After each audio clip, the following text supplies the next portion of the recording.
Good morning.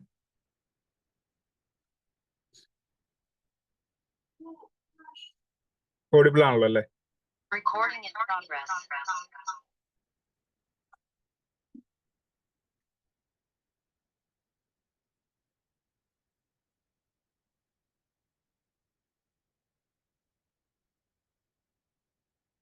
Okay, slide കാണാൻ പറ്റുന്നുണ്ട്.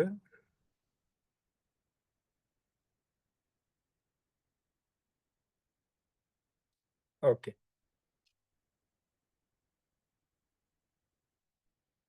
അപ്പൊ നമ്മൾ ഇന്നത്തെ ക്ലാസ് കൊണ്ട് നമ്മൾ ഏറ്റവും ഫസ്റ്റ് ചെയ്യുന്നതെന്ന് വെച്ച് കഴിഞ്ഞാൽ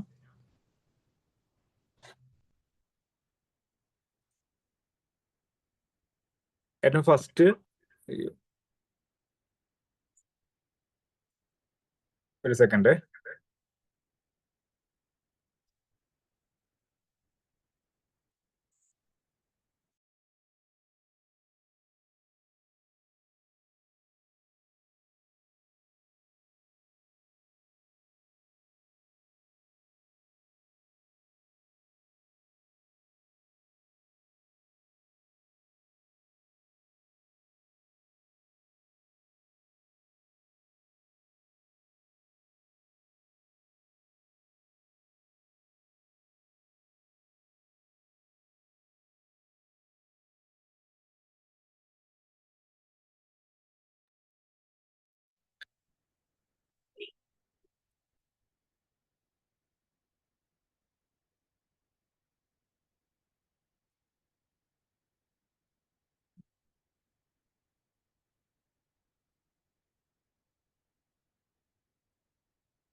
അപ്പൊ നമ്മൾ ഇന്ന് ഏറ്റവും ഫസ്റ്റ് ചെയ്യാൻ പോകുന്ന കാര്യം ഈ പറയുന്ന നമ്മൾ ഇത്രയും നേരം നോക്കിക്കൊണ്ടിരുന്ന കൗൺസിൽ ഓഫ് മിനിസ്റ്റേഴ്സ് അഥവാ COM എന്ന് പറഞ്ഞ ടോപ്പിക്കും അതിന് കൂടെ പ്രൈം മിനിസ്റ്റർ എന്നുള്ള ടോപ്പിക്കും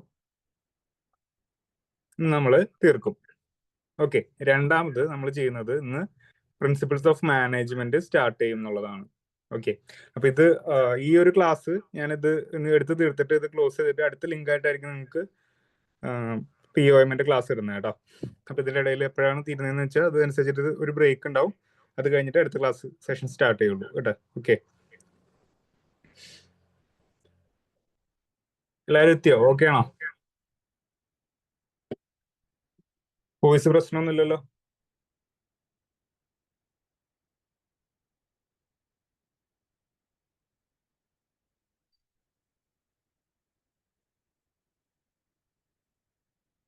ശരി, അപ്പൊ നമ്മൾ കഴിഞ്ഞ ക്ലാസ്സിൽ പഠിച്ചുകൊണ്ടിരുന്ന structure of council of ministers ആണ് നമ്മൾ കഴിഞ്ഞ ക്ലാസ്സിൽ നോക്കിക്കൊണ്ടിരുന്നത്.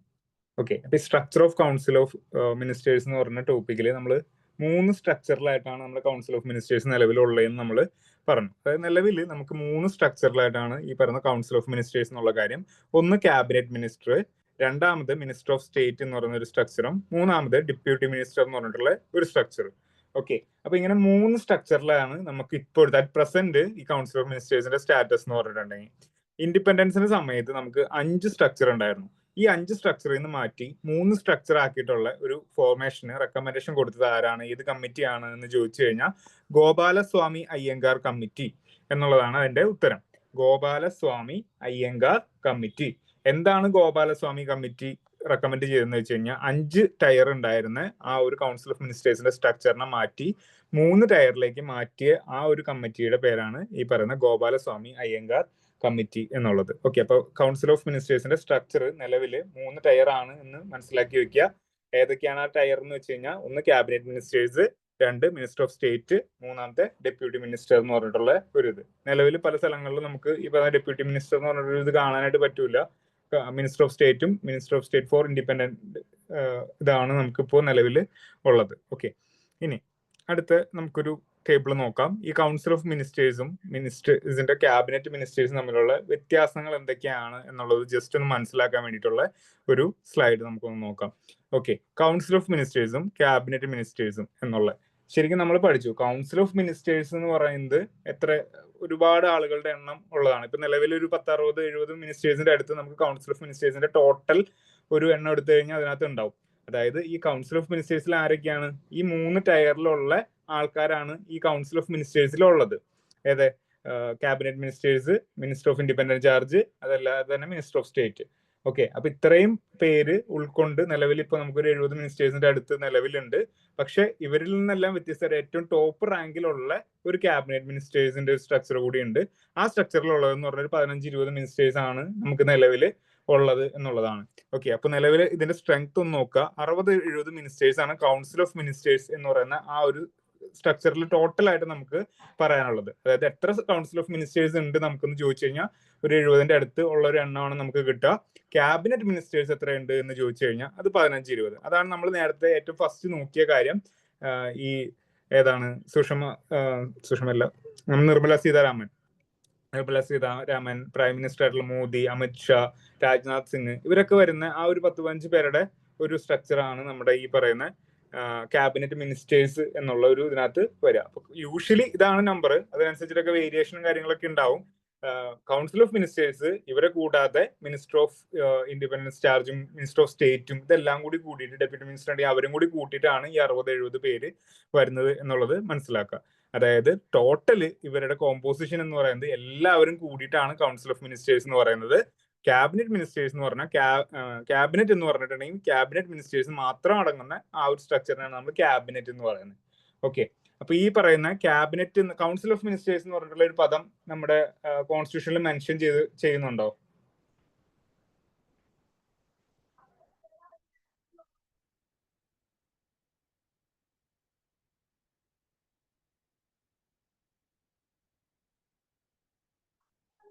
നിങ്ങളോടാണ് ചോദ്യം. മെൻഷൻ ചെയ്യുന്നുണ്ട്. ഓക്കെ, അങ്ങനെയാണെന്നുണ്ടെങ്കിൽ ക്യാബിനറ്റ് എന്ന് പറയുന്ന ഒരു പദം നിങ്ങൾ കോൺസ്റ്റിറ്റ്യൂഷനിൽ എവിടെയെങ്കിലും കണ്ടിട്ടുണ്ടോ? ക്യാബിനറ്റ് എന്ന് പറയുന്ന പദം മെൻഷൻ ചെയ്യുന്നുണ്ടോ?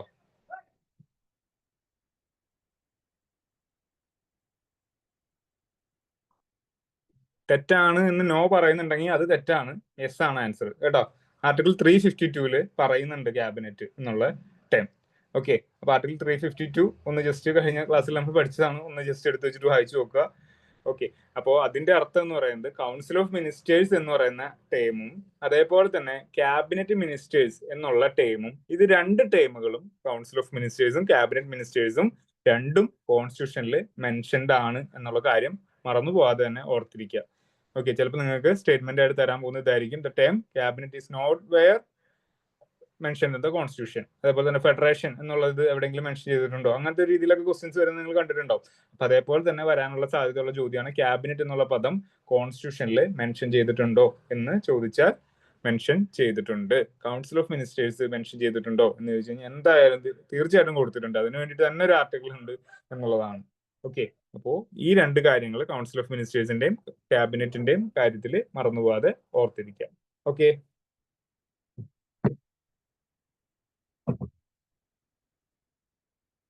ക്ലിയർ ആയോ കാര്യം?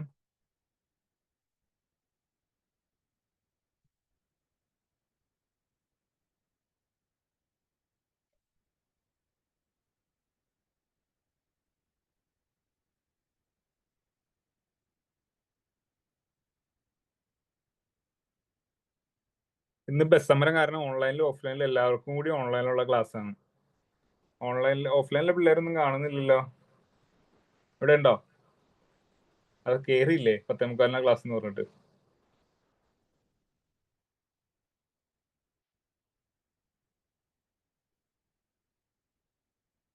അടിപൊളി. ഓഫ്ലൈനിലെ പിള്ളേരാരും കേറിയിട്ടില്ല എന്ന് തോന്നുന്നു.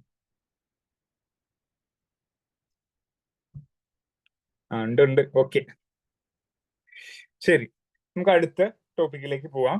ക്യാബിനറ്റ് കമ്മിറ്റീസ് എന്നുള്ളത്. ഓക്കെ, ഒരു കഴിഞ്ഞ പരീക്ഷയ്ക്ക് നിങ്ങൾക്ക് ചോദ്യമായിട്ട് വന്ന ഒരു ടോപ്പിക്കാണ് ഈ ക്യാബിനറ്റ് കമ്മിറ്റീസ് എന്നുള്ളത്. ഏത് പരീക്ഷയ്ക്കായിരുന്നു? ഈ അടുത്ത് നടത്തിയ ഏതൊരു മലയാളത്തിലുള്ള പരീക്ഷ? സെക്രട്ടേറിയറ്റ് OA ആണെന്ന് തോന്നുന്നു അല്ലെ? സെക്രട്ടേറിയറ്റ് OA അല്ല, ക്വസ്റ്റ്യൻ അല്ലായിരുന്നോ? ഏത് പാർലമെന്ററി കമ്മിറ്റിയിലാണ് പ്രൈം മിനിസ്റ്റർ അംഗം അല്ലാത്തത് എന്ന് ചോദിച്ചിട്ടുള്ള ഒരു ക്വസ്റ്റ്യൻ വന്നത്? ഓക്കെ, സെക്രട്ടേറിയറ്റ് OAയുടെ ക്വസ്റ്റ്യൻ ആണ്. അപ്പൊ അതൊന്നും മനസ്സിൽ വെച്ചിട്ട് നിങ്ങൾ ഈ ഒരു ടോപ്പിക്ക് പഠിക്കുക, ക്യാബിനറ്റ് കമ്മിറ്റീസ് എന്നുള്ളത്. ഓക്കെ, ക്യാബിനറ്റ് കമ്മിറ്റീസ് എന്ന് പറഞ്ഞിട്ടുണ്ടെങ്കിൽ നമ്മൾ പാർലമെന്ററി കമ്മിറ്റീസ് പഠിച്ചു. എന്താ പാർലമെന്ററി കമ്മിറ്റീസ് എന്ന് പറഞ്ഞിട്ടുണ്ടെങ്കിൽ?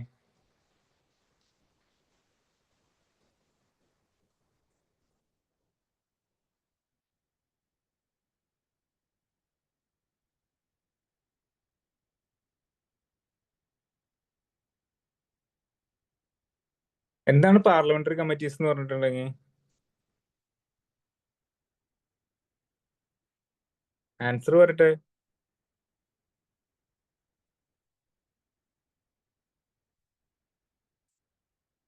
എടാ, അതിന്റെ ഫംഗ്ഷൻ അല്ല ഞാൻ ചോദിച്ചത്, എന്താണ് ആ ടേം കൊണ്ട് ഉദ്ദേശിക്കുന്നത് എന്നാണ് ഞാൻ ചോദിക്കുന്നത്. പാർലമെന്ററി കമ്മിറ്റീസ് എന്ന് പറയുന്നത് പ്രജീഷ പറഞ്ഞതാണ് ആൻസർ, പാർലമെന്റിന്റെ മെമ്പേഴ്സ് ഇൻക്ലൂഡ് ആയിട്ടുള്ള കമ്മിറ്റി. ഓക്കെ, പാർലമെന്റിലെ മെമ്പേഴ്സ് അല്ലാതെ ഒരു സ്റ്റേറ്റ് ലെജിസ്ലേറ്ററിന്റെ അസംബ്ലിയിലുള്ള മെമ്പേഴ്സ് അതിനകത്ത് മെമ്പർ ആണെന്നുണ്ടെങ്കിൽ അതിനെ പാർലമെന്ററി കമ്മിറ്റി എന്ന് വിളിക്കൂല. അപ്പൊ പാർലമെന്റിൽ അംഗത്വമുള്ള ആളുകൾ ഉൾക്കൊള്ളുന്ന കമ്മിറ്റീസിനെയാണ് നമ്മൾ എന്ത് പറയുന്നത്? പാർലമെന്ററി കമ്മിറ്റീസ് എന്ന് പറയുന്നത്. അപ്പൊ അതുപോലെ തന്നെ നമുക്ക് ഈ ക്യാബിനറ്റ് കമ്മിറ്റീസ് എന്താണ് എന്ന് ചോദിച്ചു കഴിഞ്ഞാൽ അതിന്റെ ഏറ്റവും പ്രൈമറി ആയിട്ട് നമ്മൾ മനസ്സിലാക്കേണ്ട കാര്യം, ക്യാബിനറ്റിലെ മിനിസ്റ്റേഴ്സ് ഈ പറയുന്ന ആളുകൾ കംപ്രൈസ് ചെയ്തിട്ടുള്ള അല്ലെങ്കിൽ അടങ്ങിയിട്ടുള്ള കമ്മിറ്റീനെയാണ് നമ്മൾ എന്ത് പറയുന്നത്? ക്യാബിനറ്റ് കമ്മിറ്റീസ് എന്നാണ് പറയുന്നത്. ഇത് കോൺസ്റ്റിറ്റ്യൂഷനിലൊന്നും മെൻഷൻഡ് അല്ല, പക്ഷെ rules of business of government of ഇന്ത്യയിൽ ഈ പറയുന്ന കാര്യങ്ങൾ, അതായത് ഞാൻ പറഞ്ഞില്ല, ഓരോ ഡിപ്പാർട്ട്മെന്റിനും ഓരോ മിനിസ്ട്രീസിനും ഒക്കെ ഇവര് റൂൾസ് ഓഫ് പ്രൊസീജിയർ എന്ന് പറഞ്ഞിട്ടുള്ള ഒരു കാര്യമുണ്ട്. അപ്പൊ അതുപോലെ തന്നെ ഈ പറയുന്ന rules of business of government of ഇന്ത്യയിൽ മെൻഷൻ ചെയ്തിട്ടുള്ള കാര്യങ്ങളാണ് ഈ പറയുന്ന ക്യാബിനറ്റ് കമ്മിറ്റീസ് എന്നുള്ളത്. ഇവരെന്താണ് ചെയ്യേണ്ടതെന്ന് വെച്ച് കഴിഞ്ഞാൽ, പ്രധാനമായിട്ടും മിനിസ്ട്രീസിന്റെ എന്തെങ്കിലുമൊക്കെ പ്രശ്നങ്ങളും കാര്യങ്ങളൊക്കെ വരുന്ന സമയത്ത് അതിനെക്കുറിച്ച് അന്വേഷിച്ച് റിപ്പോർട്ട് തയ്യാറാക്കാൻ വേണ്ടിയിട്ടാണ് ഈ പറയുന്ന ക്യാബിനറ്റ് കമ്മിറ്റീസ് എന്ന് പറയുന്ന കാര്യം ഉണ്ടായിട്ടുള്ളത്. ഇതിലെ അംഗസംഖ്യ എത്ര കമ്മിറ്റീസ് ഉണ്ടെന്ന് വെച്ച് കഴിഞ്ഞാൽ, ടോട്ടൽ അറ്റ് പ്രസന്റ് നമുക്ക് 8 കമ്മിറ്റീസ് ആണ് നമുക്ക് ക്യാബിനറ്റ് കമ്മിറ്റീസിലായിട്ട് ഉള്ളത്. ആ എണ്ണം ഒന്ന് ഓർത്ത് വെക്കുക. എത്ര ക്യാബിനറ്റ് കമ്മിറ്റീസ് ഉണ്ട് എന്ന് ചോദിച്ചു കഴിഞ്ഞാൽ 8 കമ്മിറ്റീസ് ആണ് നമുക്ക് നിലവിൽ ഉള്ളത്. ഓക്കെ, ഇതിന്റെ എണ്ണം കൂടാതിരിക്കോ, ഇതൊക്കെ ചെയ്യാനായിട്ടുള്ള ഇതുണ്ട്. നമുക്ക് എത്ര കമ്മിറ്റീസ് വേണം, എത്ര എണ്ണം വേണം എന്നൊക്കെ പറഞ്ഞിട്ട് ഇതൊക്കെ ആരുണ്ടാക്കുന്നതെന്ന് ചോദിച്ചു കഴിഞ്ഞാൽ അതിന്റെ ആൻസർ പ്രൈം മിനിസ്റ്റർ ആണ്. ഈ കമ്മിറ്റീസ് ഒക്കെ വിളിച്ചു കൂട്ടുന്നതും കാര്യങ്ങളൊക്കെ. ഓക്കെ, ഇതിന്റെ കോൺസ്റ്റിറ്റ്യൂഷൻ കാര്യങ്ങളൊക്കെ ചെയ്യുന്നത് പ്രൈം മിനിസ്റ്റർ ആണ് എന്നുള്ളത് മനസ്സിലാക്കി വെക്കുക. എത്ര നാളത്തേക്കാണ് ഈ കമ്മിറ്റീസ് വേണ്ടത് എന്ന് തീരുമാനിക്കുന്നതും പ്രൈം മിനിസ്റ്റർ ആണ് എന്നുള്ളതാണ് ഇതിന്റെ ഇത്. ഓക്കെ, അപ്പോ എത്ര കമ്മിറ്റീസ് ഉണ്ടെന്ന് വെച്ചാൽ ടോട്ടൽ 8 കമ്മിറ്റി. അപ്പൊ PM എന്ന് പറയുന്നത് എന്തെങ്കിലും ഒരു കാര്യത്തിൽ കമ്മിറ്റീസ് ആവശ്യമാണെന്ന് തോന്നുകയാണെന്നുണ്ടെങ്കിൽ പുള്ളി ആദ്യം തന്നെ ചെയ്യേണ്ട കാര്യം കമ്മിറ്റീസ് ക്രിയേറ്റ് ചെയ്യും. നിലവിൽ 8 കമ്മിറ്റീസ് ആണുള്ളത്. ഇത് എത്ര ഇതിന്റെ ടേം വേണം എന്നുള്ളത്, അല്ലെങ്കിൽ ഓരോ കമ്മിറ്റീസിന്റെയും മെമ്പേഴ്സിന്റെയും കാര്യങ്ങളും ഒക്കെ തീരുമാനം എടുക്കുന്നത് ആരാണ് എന്ന് ചോദിച്ചു കഴിഞ്ഞാൽ പ്രൈം മിനിസ്റ്റർ ആണ് ഇതിന്റെ ടേമിന്റെ കാര്യങ്ങളെല്ലാം തീരുമാനം എടുക്കുന്നത് എന്നുള്ളത് മനസ്സിലാക്കി വെക്കുക. ഓക്കെ, അപ്പൊ ആരാണ് കമ്മിറ്റി ഉണ്ടാക്കുന്നത്? പ്രൈം മിനിസ്റ്റർ ആണ്. എത്ര കമ്മിറ്റി നിലവിലുള്ളത്? 8 കമ്മിറ്റിയാണ് നിലവിലുള്ളത്. ഇനി അത് വേണമെന്നുണ്ടെങ്കിൽ എണ്ണം കൂട്ടാനും കുറയ്ക്കാനും ഒക്കെ ഈ പറഞ്ഞ പ്രൈം മിനിസ്റ്ററിന് വേണമെന്നുണ്ടെങ്കിൽ തീരുമാനിക്കും. കാരണം ക്യാബിനറ്റ് കമ്മിറ്റീസാ, കൗൺസിൽ ഓഫ് മിനിസ്റ്റേഴ്സ് അടങ്ങുന്ന കൗൺസിൽ ഓഫ് മിനിസ്റ്റേഴ്സ് തന്നെ ക്യാബിനറ്റ് മിനിസ്റ്റേഴ്സ് അടങ്ങുന്ന ഒരു കമ്മിറ്റിയാണ് ഈ പറയുന്ന പാർലമെന്ററി കമ്മിറ്റി എന്നുള്ളത്. ഓക്കെ, അപ്പൊ അതിന് എങ്ങനെ കൂട്ടണം എന്നുണ്ടെങ്കിലും കുറയ്ക്കണം എന്നുണ്ടെങ്കിലും ഒക്കെ ആര് വിചാരിച്ചാൽ സാധിക്കും? പ്രൈം മിനിസ്റ്റർ വിചാരിച്ചു കഴിഞ്ഞാൽ സാധിക്കും. ഇനി ഈ 8 കമ്മിറ്റിയിലും ഉള്ള അംഗസംഖ്യ എത്രയാണെന്ന് വെച്ച് കഴിഞ്ഞാൽ അതിന്റെ ഫിക്സ്ഡ് നമ്പർ ഇല്ല. ഓക്കെ, ഒരു ഫിക്സ്ഡ് നമ്പർ ഈ പറയുന്ന ഇതിനകത്ത് ഇല്ല.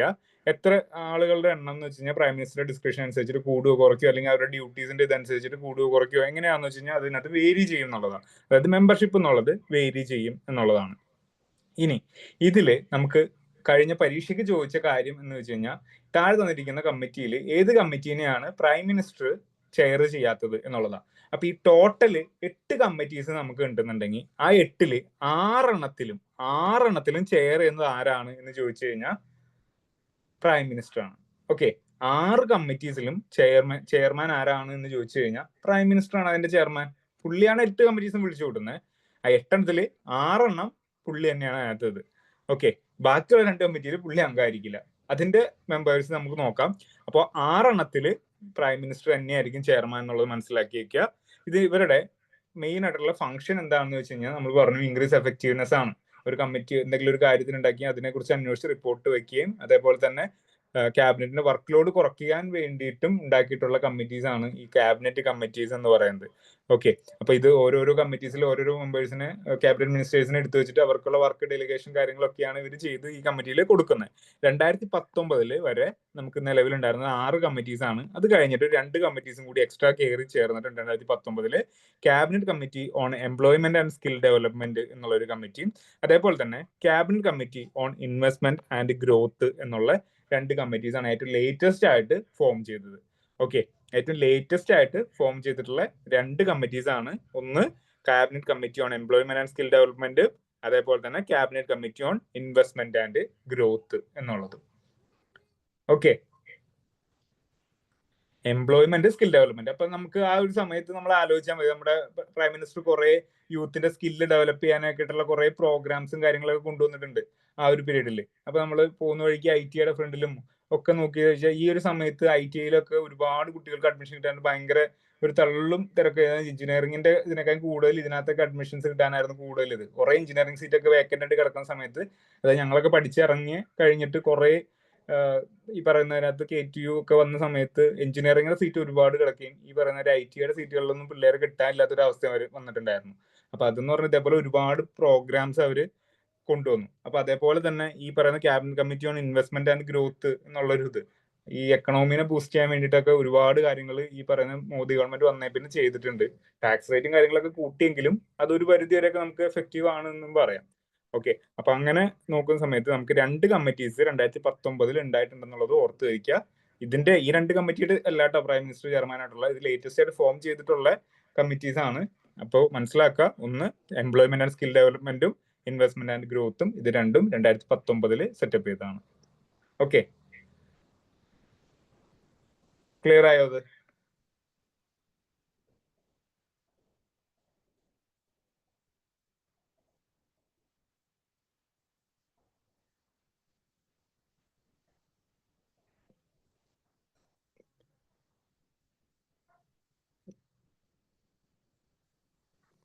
ഇത് ക്ലിയർ ആയെങ്കിൽ അടുത്ത് ഈ പറഞ്ഞ പ്രൈം മിനിസ്റ്റർ മെമ്പർ ആയിട്ടുള്ള കമ്മിറ്റീസും മെമ്പർ ആവാത്ത കമ്മിറ്റീസും നമുക്കൊന്ന് ജസ്റ്റ് മനസ്സിലാക്കി വെക്കാം.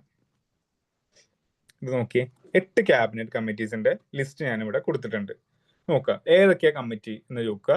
Cabinet committee on economic affairs. Okay, cabinet committee on economic affairs ഒന്നാമത്തെ committee. 2 cabinet committee on political affairs രണ്ടാമത്തെ committee. 3 cabinet committee on security. 4 cabinet committee on appointments. 5 cabinet committee on accommodation. 6 cabinet committee on parliamentary affairs. 7 cabinet committee on employment and skill development. 8 cabinet committee on investment and growth. അപ്പൊ ഈ 6 committees ആണ് 2019 മുമ്പുള്ളത്. 2019 മുമ്പുള്ളത്, 2019 ശേഷമുള്ളത്. Okay, ഈ രണ്ടെണ്ണം latest ആയിട്ട് വന്ന 2 കമ്മിറ്റീസിന്റെ കാര്യം പഠിച്ചു. നോക്കാം, നമുക്ക് ജസ്റ്റ് ഒന്ന് നോക്കാം എന്തായിരിക്കും ഇതിന്റെ പേര് എന്ന് തന്നെ നമുക്ക് മനസ്സിലാവൂലേ. ഈ പറയുന്ന cabinet committee economic affairs, economic കാര്യങ്ങൾ കൈകാര്യം ചെയ്യുന്ന അല്ലെങ്കിൽ അതിന്റെ കാര്യങ്ങൾ പരിശോധിക്കുന്ന കമ്മിറ്റിയാണ് cabinet committee on economic affairs എന്നുള്ളത്. പ്രൈം മിനിസ്റ്റർ ആണ് അതിന്റെ ചെയർമാൻ. ഓക്കെ, അപ്പൊ അതിനകത്ത് മെമ്പേഴ്സിനെ കാര്യങ്ങളൊക്കെ തീരുമാനിക്കുന്ന ആരാണ്? പ്രൈം മിനിസ്റ്റർ ആണ് തീരുമാനിക്കുന്നത്. എത്ര പേര് വേണം തീരുമാനിക്കുന്ന ആരാണ്? പ്രൈം മിനിസ്റ്റർ ആണ് തീരുമാനിക്കുന്നത്. ഓക്കെ, അതേപോലെ തന്നെ പൊളിറ്റിക്കൽ അഫയേഴ്സ്, പൊളിറ്റിക്കൽ ആയിട്ടുള്ള കാര്യങ്ങളിൽ ഇടപെടാൻ വേണ്ടിയിട്ടുള്ള കമ്മിറ്റിയാണ്.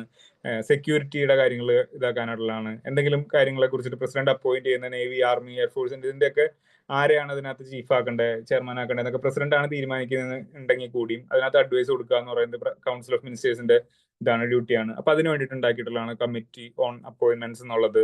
അതേപോലെ തന്നെ എംപ്ലോയ്മെന്റ് ആൻഡ് സ്കിൽ ഡെവലപ്മെന്റ് കാര്യം പറഞ്ഞു, ഇൻവെസ്റ്റ്മെന്റ് ആൻഡ് ഗ്രോത്ത് എന്നുള്ള കാര്യം പറഞ്ഞു. ഓക്കെ, ഈ അടുത്ത ഒരു ഇത് ക്യാബിനറ്റ് കമ്മിറ്റി ഓൺ അക്കോമഡേഷൻ എന്നുള്ള ഒരു കമ്മിറ്റി ഉണ്ട്. ക്യാബിനറ്റ് കമ്മിറ്റി ഓൺ അക്കോമഡേഷൻ എന്നുള്ളതും അതേപോലെ തന്നെ cabinet committee on parliamentary affairs എന്നുള്ളതും. ഈ 2 കമ്മിറ്റീസിന്റെയും ചെയർമാൻ ആരാണ് എന്ന് ചോദിച്ചു കഴിഞ്ഞാൽ ഈ 2 കമ്മിറ്റീസിന്റെയും ചെയർമാൻ പ്രൈം മിനിസ്റ്റർ അല്ല. ഇതാണ് നിങ്ങൾക്കുള്ള ചോദ്യമായിട്ട് വന്നത്. ഇപ്പൊ ചോദിച്ച ചോദ്യം എന്ന് വെച്ച് കഴിഞ്ഞാൽ പാർലമെന്ററി അഫയേഴ്സ് എന്നുള്ള കമ്മിറ്റിയാണ് ഓപ്ഷനിൽ തന്നെ. ഇനി അടുത്ത് തരാൻ പോകുന്നത് ചിലപ്പോൾ അക്കോമഡേഷൻ കമ്മിറ്റി ആയിരിക്കും ചിലപ്പോൾ തരാൻ പോകുന്നത്. അപ്പൊ അതിന്റെ ചെയർമാൻ ആരാണെന്ന് വെച്ച് കഴിഞ്ഞാൽ ഹോം മിനിസ്റ്റർ ആണ് അതിന്റെ ചെയർമാൻ. പാർലമെന്ററി കമ്മിറ്റി ഓൺ അക്കോമഡേഷന്റെ ചെയർമാൻ എന്ന് പറയുന്നത് ആരാണെന്ന് ചോദിച്ചു കഴിഞ്ഞാൽ എന്താ ഇത് ഹോം മിനിസ്റ്റർ. ഇനി രണ്ടാമത്തെ കമ്മിറ്റി പാർലമെന്ററി അഫയേഴ്സ് കമ്മിറ്റിയുടെ ചെയർമാൻ ആരാണെന്ന് വെച്ച് കഴിഞ്ഞാൽ നമ്മുടെ ഡിഫൻസ് മിനിസ്റ്റർ ആണ് അതിന്റെ ചെയർമാനായിട്ട് വരാം. ഓക്കെ, അപ്പോ ഈ പറഞ്ഞ പാർലമെന്ററി അഫയേഴ്സ് കമ്മിറ്റിയുടെ ഇപ്പൊ നിലവിലത്തെ ചെയർമാൻ ആരാണെന്ന് ചോദിച്ചു കഴിഞ്ഞാൽ എന്ത് എഴുതും?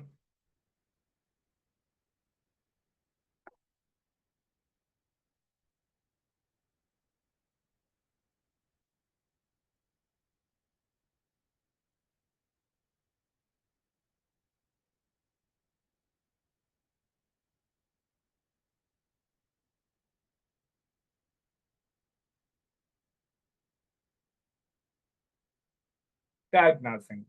ഓക്കെ, ഇനി അടുത്തത് പാർലമെന്ററി കമ്മിറ്റി ഓൺ അക്കോമഡേഷന്റെ ആര് എഴുതും?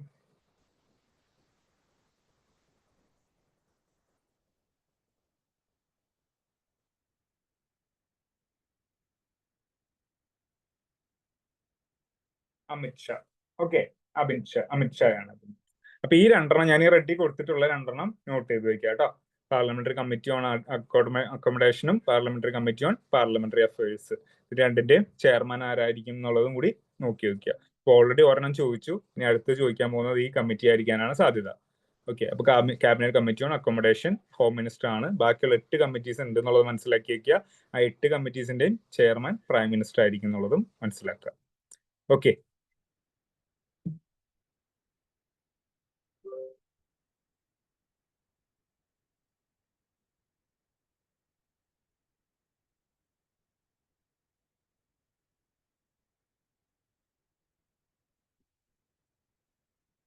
ഇതിനകത്ത് എന്തെങ്കിലും ഡൗട്ട് ഉണ്ടോ കമ്മിറ്റീസിന്റെ?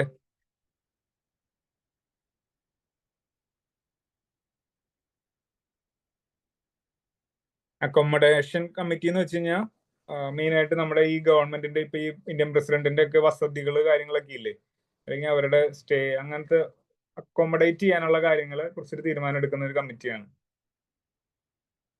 ഇപ്പൊ IAS ഓഫീസർമാർക്ക് കോട്ടേജ് ഉണ്ട്, അങ്ങനത്തെ കാര്യങ്ങളൊക്കെ പറയില്ലേ. ഓക്കെ,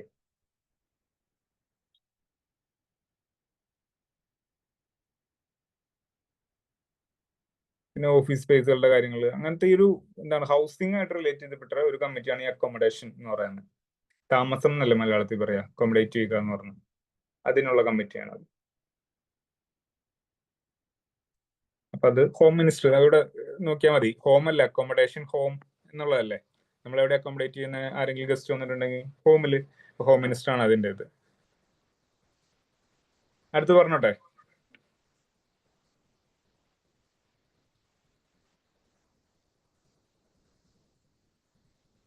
ഇത് കഴിഞ്ഞ സെക്രട്ടറിന് ചോദിച്ച ചോദ്യമാണ്, നിസ്സാര പോർഷൻ അല്ല. അപ്പൊ ശ്രദ്ധിച്ചിരിക്കുക, അതിൽ നിന്ന് ചോദ്യം വരാനായിട്ട് സാധ്യതയുണ്ട്.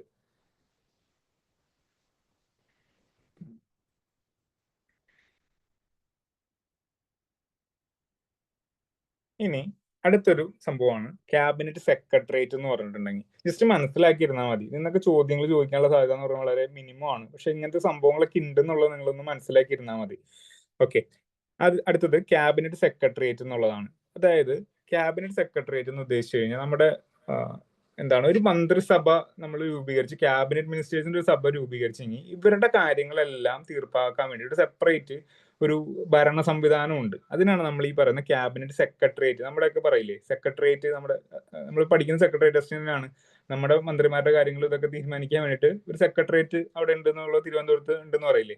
അതേപോലെ തന്നെ നമ്മുടെ ഒരു സെപ്പറേറ്റ് ഒരു സംഭവമാണ് ഇതേപോലെ ഭരണത്തിന്റെ കാര്യങ്ങൾ എല്ലാം തീരുമാനിക്കാൻ വേണ്ടിയിട്ട് ഉള്ള ഒരു സംഭവമാണ് ഈ പറയുന്ന ക്യാബിനറ്റ് സെക്രട്ടേറിയറ്റ് എന്ന് പറയുന്നത്. ഡൽഹിയിൽ ഒരു ക്യാബിനറ്റ് സെക്രട്ടേറിയറ്റ് ഉണ്ട് എന്നുള്ളത് മനസ്സിലാക്കി വെക്കുക. ഈ ക്യാബിനറ്റ് സെക്രട്ടേറിയറ്റ് ആണ് നമ്മുടെ ഭരണപരമായിട്ടുള്ള കാര്യങ്ങളിൽ അല്ലെങ്കിൽ ഒരു ബ്യൂറോക്രസിയുടെ കാര്യങ്ങൾ, വർക്ക്സ് കാര്യങ്ങളൊക്കെ ചെയ്യുന്ന ഒരു സംഭവമാണ് ഈ പറയുന്നത് ക്യാബിനറ്റ് സെക്രട്ടേറിയറ്റ് എന്ന് പറയുന്നത്. ഓക്കെ, ജസ്റ്റ് വായിച്ചു വിടാനുള്ള കാര്യങ്ങളേ ഉള്ളൂ, മനസ്സിലാക്കി വെക്കുക. The cabinet secretariat is responsible for the administration of government of India. Rules of പ്രൊസീജിയേഴ്സിൽ പറഞ്ഞിരിക്കുന്ന കാര്യങ്ങളാണ്.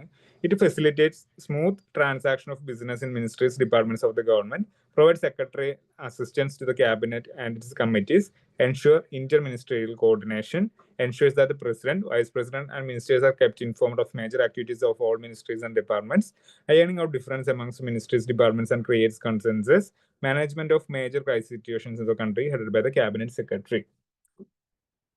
കാര്യം ആലോചിച്ചാൽ മതി. നമ്മുടെ ഭരണപരമായിട്ടുള്ള കാര്യങ്ങൾ ചെയ്തു തീർക്കാൻ വേണ്ടിയിട്ട് മിനിസ്റ്റേഴ്സിന്റെ ഒരു സെറ്റപ്പ് ആക്കിയിട്ടുള്ള, അല്ലെങ്കിൽ ഭരണം നിർവഹിക്കാൻ വേണ്ടിയിട്ടുള്ള ഒരു കാര്യാലയം എന്നുള്ള നിലയ്ക്കാണ് ഈ പറയുന്ന സെക്രട്ടേറിയറ്റ് എന്നുള്ള ഒരു ടേം നമ്മൾ ഉപയോഗിക്കുന്നത്. ആ സെക്രട്ടേറിയറ്റ് തന്നെയാണ് ഇവിടെ ക്യാബിനറ്റ് സെക്രട്ടേറിയറ്റ് എന്ന് പറയുന്നതിനകത്ത് പറയാം. ഇതിനകത്ത് ഇവരെന്താ ചെയ്യുന്നതെന്ന് വെച്ച് കഴിഞ്ഞാൽ, ഓരോ ബിസിനസ്, ഇപ്പോൾ മന്ത്രിമാർക്ക് 100 കൂട്ടം പണിയുണ്ട്. ചിലപ്പോൾ അവരാണ് എല്ലാവർക്കും റെസ്പോൺസിബിൾ ആയിട്ട് ഈ പറയുന്ന പൊതുജനങ്ങൾക്ക് മുമ്പിലൊക്കെ ഹാജരാക്കേണ്ട ഒരുപാട് കാര്യങ്ങൾ ഇവർക്ക് ചെയ്യാനുണ്ട്. അപ്പൊ ഇവരില്ലാത്ത സമയത്തൊക്കെ ഈ പറയുന്ന അഡ്മിനിസ്ട്രേഷന്റെ കാര്യങ്ങളും ഫയലുകളും നോക്കി ഇതൊക്കെ ചെയ്യണ്ടേ. അപ്പൊ ഈ പറയുന്ന പോലെ IASകാരെ ഉൾപ്പെടുന്ന ബ്യൂറോക്രസി അവിടെ ഇരുന്ന് അതിന്റെ വർക്ക്സ് ചെയ്ത് ഈ മന്ത്രിമാർക്ക് വേണ്ടിയിട്ട് സൈൻ ചെയ്ത് ഓർഡറുകളും ഉത്തരവുകളും കാര്യങ്ങളൊക്കെ ഇറക്കും. ഏറ്റവും ലാസ്റ്റ് ഫൈനൽ അപ്രൂവൽ മാത്രമേ മന്ത്രിമാരുടെ നിന്ന് വാങ്ങിക്കുള്ളൂ. അപ്പൊ അതിന് വേണ്ടിയിട്ട് കൊണ്ടുവന്നിട്ടുള്ള കാര്യങ്ങളാണ്. ഇപ്പോൾ ഇവര് മിനിസ്ട്രീസ് തന്നെ കുറെ മിനിസ്ട്രീസ് ഒക്കെ ഉണ്ടെന്ന് വെക്കാം. അപ്പൊ ഈ മിനിസ്ട്രീസിന്റെ ഇടയിൽ എന്ത് സംഭവിക്കാൻ വഴിയുണ്ട്?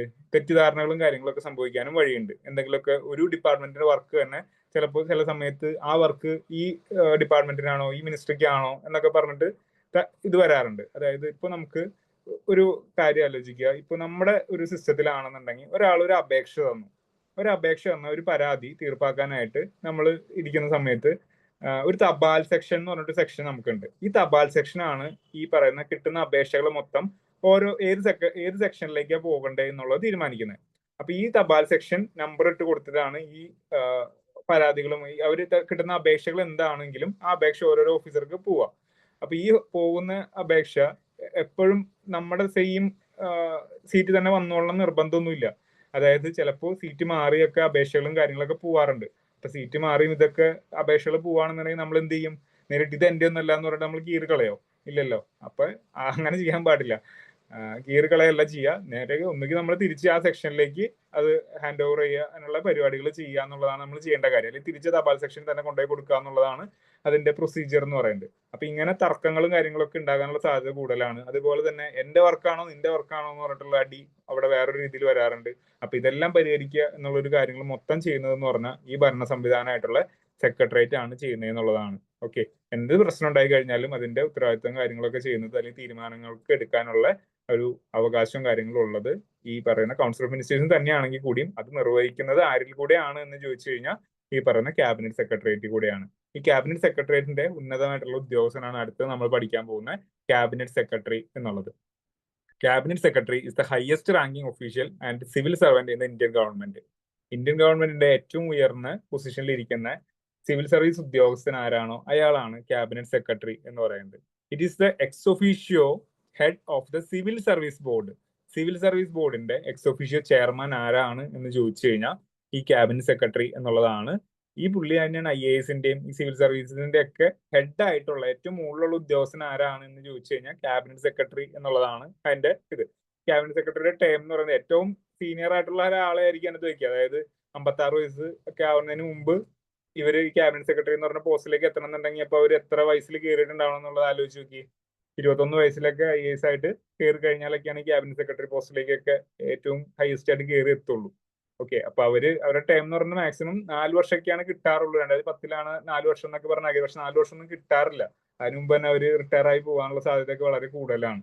ഓക്കെ, ഏറ്റവും മാക്സിമം ഇവരുടെ 4 വർഷമൊക്കെയാണ് ഇവരുടെ കിട്ടിയേക്കണെന്നുള്ളതാണ് നമുക്ക് മനസ്സിലാക്കുക. 4 വർഷത്തേക്ക് അവരുടെ ഇത്. പക്ഷെ അത് ചോദിക്കാനായിട്ട് സാധ്യത വളരെ കുറവാണ്. കാരണം 4 വർഷം പൂർത്തിയാക്കുക എന്ന് പറഞ്ഞാൽ വളരെ ബുദ്ധിമുട്ടുള്ള കാര്യമാണെന്നുള്ളത് മനസ്സിലാക്കുക. Okay, cabinet secretary. ഇനി അടുത്ത് ചീഫ് സെക്രട്ടറി. നമ്മുടെ ചീഫ് സെക്രട്ടറി എന്നുള്ളത് ക്യാബിനറ്റ് സെക്രട്ടറിക്ക് തുല്യമായിട്ടുള്ള രീതിയിലുള്ള ഒരു പൊസിഷൻ ആണ് കേരളത്തിന്റെ ചീഫ് സെക്രട്ടറി എന്ന് പറയുന്നത്. നമുക്കറിയാം നമ്മുടെ ചീഫ് സെക്രട്ടറി ആരാണ്? കേരളത്തിന്റെ ചീഫ് സെക്രട്ടറി ആരാ?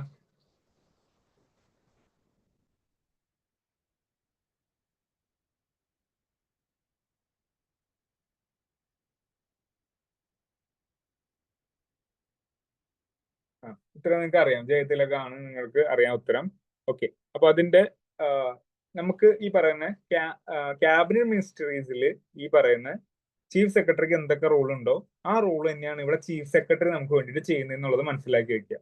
ഓക്കെ, അപ്പോ ഈ ചീഫ് സെക്രട്ടറി ചെയ്യേണ്ട മെയിൻ ആയിട്ടുള്ള കാര്യം എന്ന് വെച്ച് കഴിഞ്ഞാൽ മുഖ്യമന്ത്രിനെ ഈ പറയുന്ന ഭരണപരമായിട്ടുള്ള കാര്യങ്ങളിൽ കുറച്ച് ബുദ്ധിയും വിവരവും വിദ്യാഭ്യാസം ഉള്ള ഒരാൾ എന്നുള്ള നിലയ്ക്ക് മുഖ്യമന്ത്രിനെ ഉപദേശിക്കുക എന്നുള്ള ഒരു റോള് കൂടി ഈ ചീഫ് സെക്രട്ടറിക്ക് ഉണ്ട്. യൂഷ്വലി ഏറ്റവും ഹയസ്റ്റ് ആയിട്ടുള്ള സീനിയർ ആയിട്ടുള്ള IAS ഓഫീസർ ആയിരിക്കും ഈ പറയുന്ന ചീഫ് സെക്രട്ടറി റാങ്കിൽ ഇരിക്കുക എന്നുള്ളതാണ് മനസ്സിലാക്കുക. ഓക്കെ, ഏറ്റവും സീനിയർ ആയിട്ടുള്ള സിവിൽ സർവീസ് ഓഫീസർ. ഓക്കെ, അപ്പൊ ഈ പറയുന്ന ഇവരെ അപ്പോയിന്റ് ചെയ്യുന്നത് ആരാണെന്ന് വെച്ച് കഴിഞ്ഞാൽ നമ്മുടെ UPSC സിവിൽ സർവീസ് ബോർഡ് ഇപ്പൊ പോലീസ് ചീഫിന് അപ്പോയിന്റ് ചെയ്യാൻ വേണ്ടിയിട്ട് ഒരു ലിസ്റ്റ് കൊടുക്കും. UPSC അത് തയ്യാറാക്കി കൊടുക്കും. അതേപോലെ തന്നെ IAS ഓഫീസറിന്റെ ലിസ്റ്റ് കൊടുക്കും. അപ്പൊ ഈ ലിസ്റ്റ് ഒക്കെ പരിഗണിച്ചിട്ട് ഇവർ പൊളിറ്റിക്കൽ ആയിട്ടുള്ള കുറെ കളികളും ഇതിനകത്ത് ഇതൊക്കെ നടത്തി ഈ CM ആണ് ഈ പറയുന്ന ചീഫ് സെക്രട്ടറിനെ അപ്പോയിന്റ് ചെയ്യുന്നുള്ളതാണ്. അത്ര നാളത്തേക്ക് എന്നുള്ള ഒരു കാര്യമൊന്നും വ്യക്തമായിട്ടില്ല. പക്ഷെ ഇയാളെ എപ്പോ വേണമെങ്കിലും റിമൂവ് ചെയ്യാനും അപ്പോയിന്റ് ചെയ്യാനും സ്ഥലം മാറ്റാനൊക്കെയുള്ള അധികാരം ആർക്കുണ്ട്? ചീഫ് മിനിസ്റ്റർക്ക് ഉണ്ട് എന്നുള്ളതാണ് മനസ്സിലാക്കി വെക്കേണ്ടത്. ഓക്കെ, അപ്പൊ ഇങ്ങനെ ഇവരെ വിളിക്കേണ്ട കാര്യം എന്ന് വെച്ച് കഴിഞ്ഞാൽ chief secretary secretary to the cabinet തുല്യമായിട്ടുള്ള ഒരു പൊസിഷൻ ഹാൻഡിൽ ചെയ്യുന്നു എന്നുള്ളതാണ് നമുക്ക് ചീഫ് സെക്രട്ടറിയുടെ കാര്യങ്ങളിൽ പഠിക്കേണ്ടത്. ഓക്കെ, അപ്പൊ ചീഫ് സെക്രട്ടറി എന്നുള്ള ഒരു position secretary to the government of India എന്നുള്ള ആ ഒരു പൊസിഷന് തുല്യമാണ്. അവിടെ സെൻട്രലിൽ എന്താണോ അതേ പൊസിഷൻ സ്റ്റേറ്റ്സിൽ ചെയ്യുന്ന ആളാണ് ചീഫ് സെക്രട്ടറി എന്നുള്ള കാര്യം മനസ്സിലാക്കുക. ഓക്കെ, അപ്പൊ നമ്മുടെ മിക്കവാറും ചോദ്യമായിട്ട് വരാന്ന് പറഞ്ഞാൽ ജയതിലകന്റെ പേരാണ് നമുക്ക് PSC കാർക്ക് കൂടുതലായിട്ട് ചോദിക്കാം. ഓക്കെ, അപ്പോയിന്റ് ചെയ്യുന്നത് ചീഫ് മിനിസ്റ്റർ ആണ്. നോക്കുക, ചെറുതായിട്ട് ഇതിന്റെ പോയിന്റ്സ് നോക്കിക്കഴിഞ്ഞാൽ ചീഫ് ഓഫ് സ്റ്റേറ്റ് സെക്രട്ടറീസ് ആണ്, ഹെഡ് ഓഫ് സിവിൽ സർവീസിന്റെ സ്റ്റേറ്റ് ആണ്, സെക്രട്ടറി ഓഫ് സ്റ്റേറ്റ് ക്യാബിനറ്റ് ആണ്, head of state cabinet secretariat ആണ്, അഡ്വൈസർ ടു ദ CM ആണ്. ഓക്കെ, വായിച്ചാൽ മനസ്സിലാവും. ചെറിയ ചെറിയ പോയിന്റുകളാക്കിയിട്ട് ചീഫ് സെക്രട്ടറിയുടെ റോൾ മനസ്സിലാക്കി വെക്കുക, ക്യാബിനറ്റ് സെക്രട്ടറിയുടെ റോളും മനസ്സിലാക്കി വെക്കുക. ആരാണ് ക്യാബിനറ്റ് സെക്രട്ടറി, ആരാണ് ചീഫ് സെക്രട്ടറി എന്നുള്ളതിൽ വ്യത്യാസം വരരുത്.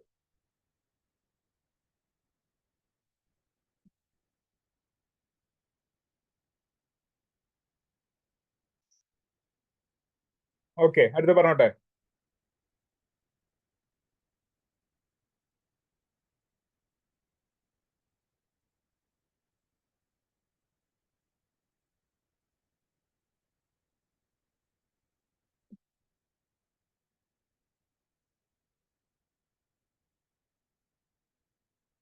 അടുത്ത ടോപ്പിക് ആണ് പ്രൈം മിനിസ്റ്റർ. ഓക്കെ, ഇപ്പോഴത്തെ ക്യാബിനറ്റ് സെക്രട്ടറി ആരാണ്? പേര് എനിക്ക് പിടുത്തമില്ല. ആർക്കും അറിയോ ക്യാബിനറ്റ് സെക്രട്ടറി ആരാണ്?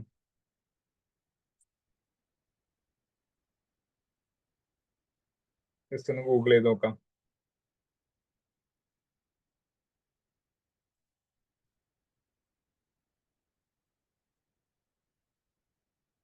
Cabinet secretary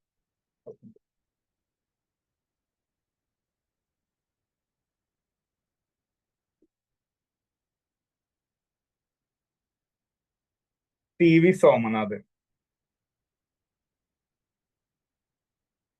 okay, TV Somanathan, head of civil service in India. ഇങ്ങനെ ഒന്നും ന്യൂസിലൊന്നും എടുത്ത് കാണിക്കുക പോലും ഇല്ല. ഈ ബ്യൂറോക്രാറ്റ്സിന്റെ ഒരു ഇതാണ്, ഭയങ്കര ഇതായി കഴിഞ്ഞാൽ അവര് എന്തെങ്കിലും ഭയങ്കര പ്രശ്നവും കാര്യങ്ങളും, ഇപ്പൊ ഈ പ്രശാന്തിന് എല്ലാവരും അറിയുന്ന പോലെ എന്തെങ്കിലും ഭയങ്കര പ്രശ്നം ഉണ്ടാക്കി കഴിഞ്ഞാൽ മാത്രമേ ഈ കളക്ടർമാരുടെ പേരും അതൊക്കെ ഇങ്ങനെ ന്യൂസിൽ നിറഞ്ഞേക്കുള്ളൂ, അല്ലെങ്കിൽ ന്യൂസിലൊന്നും വരേയില്ല.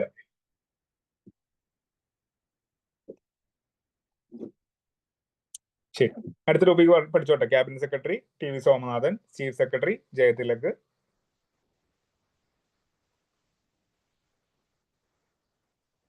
പ്രൈം മിനിസ്റ്റേഴ്സിന്റെ ടോപ്പിക് പറയട്ടെ എന്നാ അടുത്തത്. ഇതുകൂടി കഴിഞ്ഞ് നമ്മുടെ പോർഷൻ തീർന്നു, പ്രൈം മിനിസ്റ്റേഴ്സ് തീർന്നു.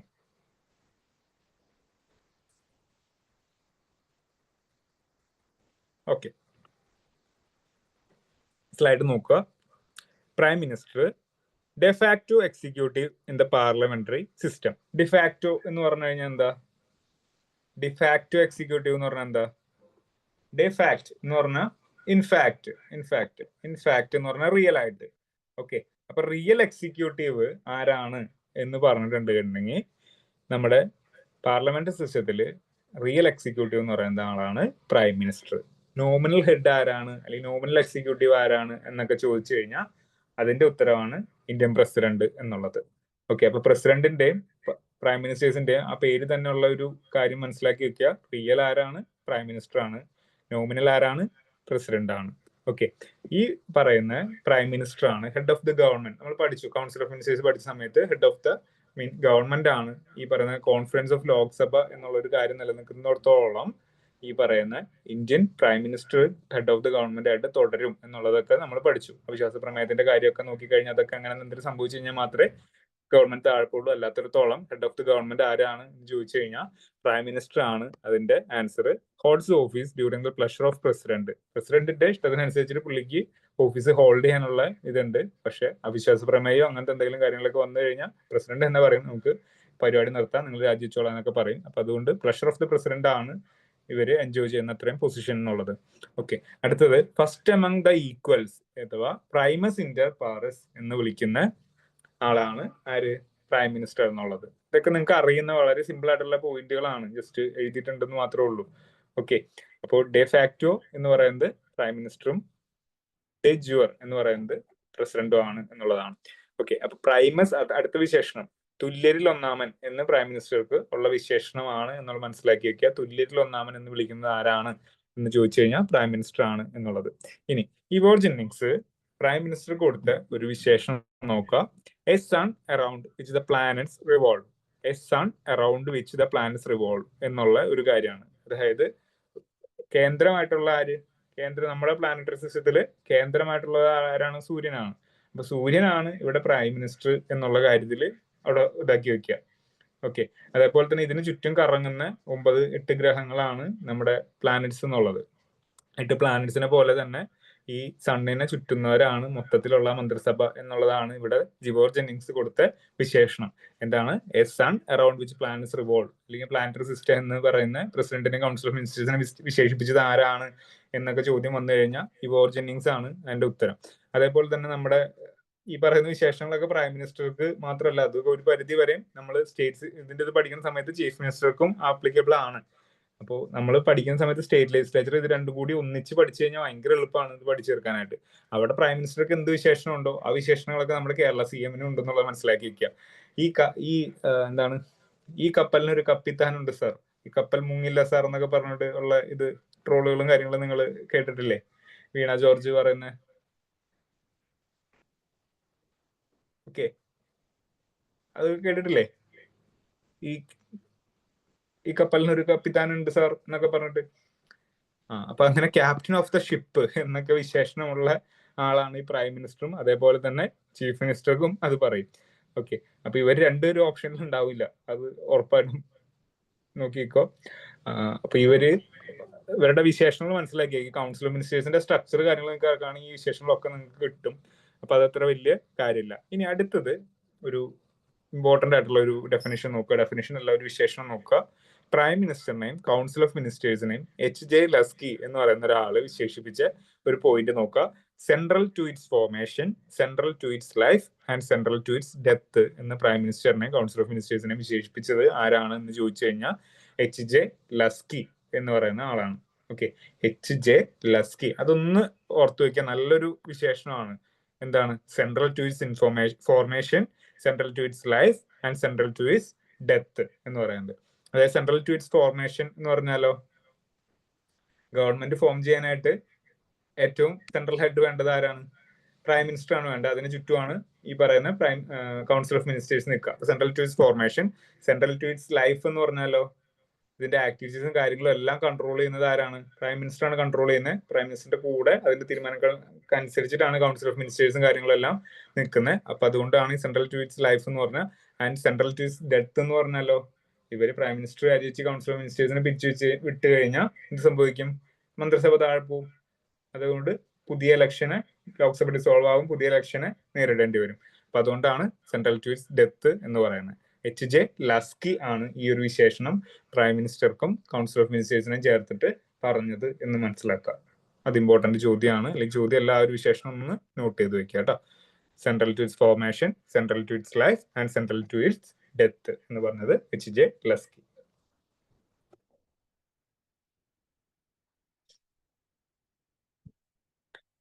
അടുത്ത പോയിന്റ്സ് ഇതൊക്കെ നമുക്ക് വായിച്ചു വിടാൻ പറ്റുന്ന പോയിന്റ്സേ ഉള്ളൂ. ഹെഡ് ഓഫ് ദി ഗവൺമെന്റ് ആണ്, ക്രൈസിസ് മാനേജർ ആണ് പുള്ളി, പൊളിറ്റിക്കൽ ഹെഡ് ഓഫ് സർവീസ് ആണ്, പൊളിറ്റിക്കൽ ഹെഡ് ആണ്.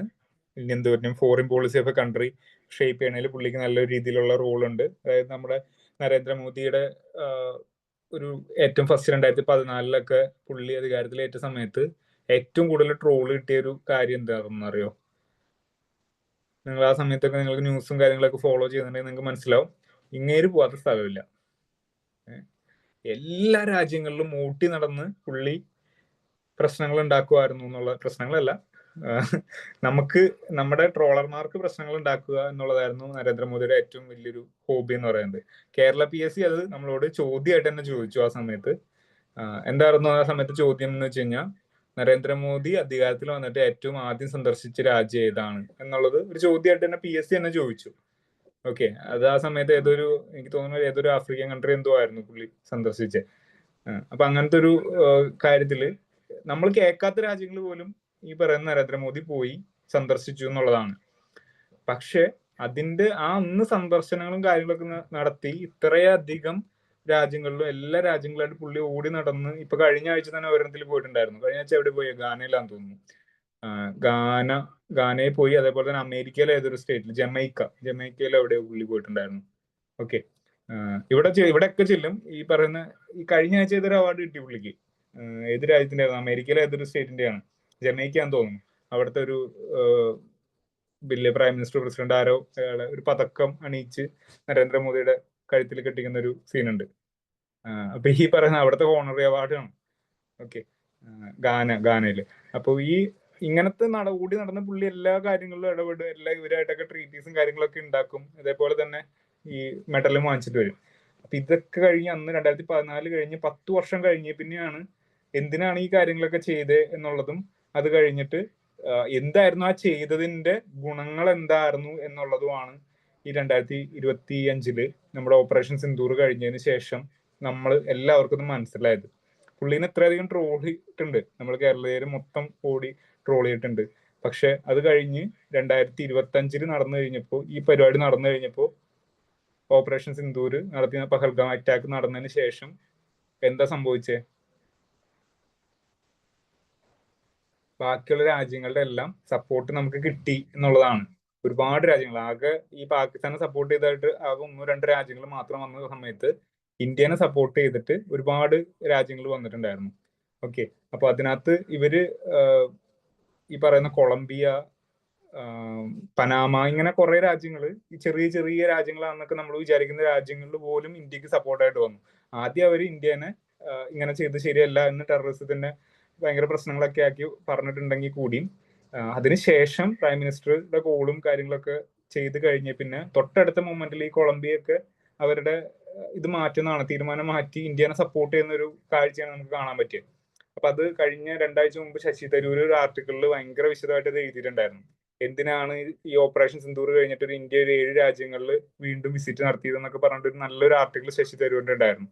അപ്പൊ അതിനകത്ത് എഴുതിയിട്ടുണ്ട് നരേന്ദ്രമോദി ഇത്രയും കാര്യങ്ങളിലൊക്കെ ചെയ്ത് നടക്കുന്നുണ്ടെങ്കിൽ അതിന്റെ ഒരു എഫക്റ്റ് എന്താന്നുള്ളത് ആളുകൾക്ക് മനസ്സിലായത്. കാര്യം പുള്ളി കോൺഗ്രസ് ആണ്, പുള്ളിക്ക് ഒരിക്കലും ഈ പറയുന്ന എന്താണ് BJP ഗവൺമെന്റ് ചെയ്യുന്ന അല്ലെങ്കിൽ നരേന്ദ്രമോദി ചെയ്യുന്ന ഒരു കാര്യത്തിനെ പ്രശംസിക്കുക എന്നുള്ള ഒരു കാര്യം പുള്ളി ചെയ്യാൻ പാടില്ല ബാക്കിയുള്ള ആളുകളുടേത്. പക്ഷെ നല്ലത് എപ്പോഴും നല്ലതെന്ന് പറയുന്ന രീതിയിൽ ശശി തരൂർ എന്ത് ചെയ്തു? അതിനെ പുകഴ്ത്തിയിട്ട് ഒരുപാട് വിമർശനം പുള്ളിക്ക് ഏറ്റുവാങ്ങേണ്ടി വന്നു എന്നുള്ളതാണ് നരേന്ദ്രമോദി ചെയ്തതിനെ പുള്ളി ഇത് ചെയ്തിട്ട്.